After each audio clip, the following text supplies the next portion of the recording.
Hello, comrades. Welcome back to Jacob's Custom Gunworks. Today, I've got the 1-year anniversary and review of my Smith & Wesson Bodyguard 2.0 and 380 Auto. This has been an absolute wonderful addition to my collection of carry guns, and you're going to hear me praise it quite a bit throughout the video.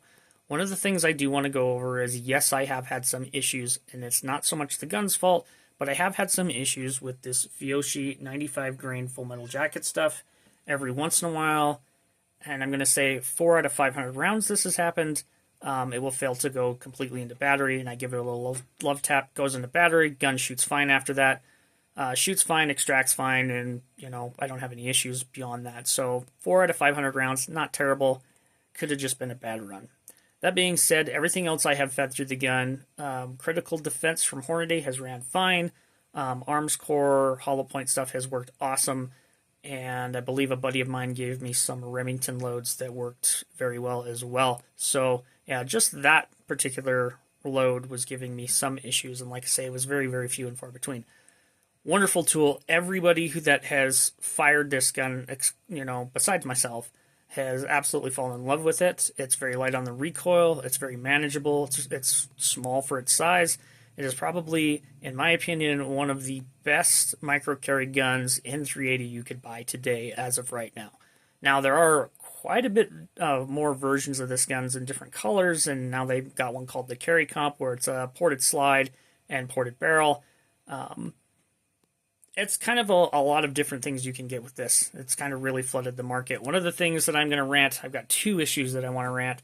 One of them being that Crimson Trace, Viridian, Streamlight, and Smith & Wesson, if you guys are listening, I've asked this for over a year now.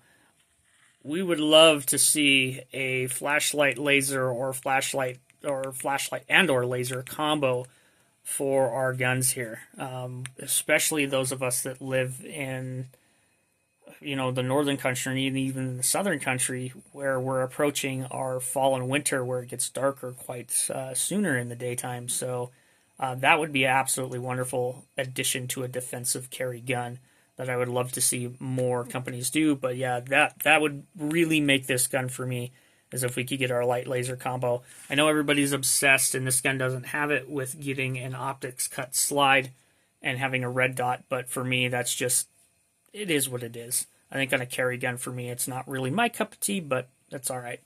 But yeah, let's get on that light laser under the trigger guard thing that we've seen with so many other guns. That would really make this gun awesome. The other thing is I do know that they now make a ported barrel and slide version, the Carry Comp, like I mentioned earlier.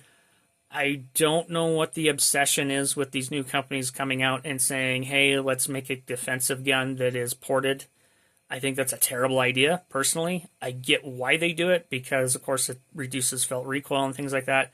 I can tell you from experience, shooting such weapons in an enclosed area or anywhere that's going to have sound that can bounce off and on is going to be murder on your ears. There's a reason why, like, for me, when I had my very first defensive bear gun, I got rid of it because it was ported. And at the range, that's an awesome idea. It's awesome because, of course, you have faster follow-up shots.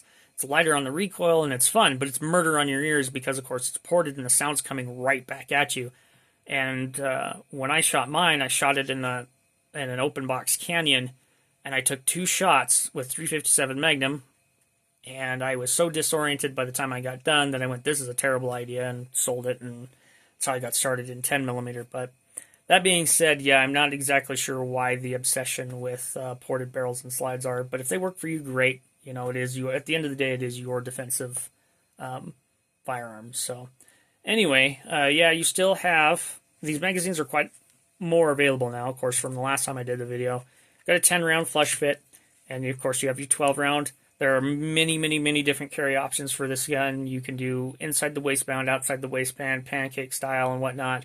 I don't think there's a Technic clip out for it yet.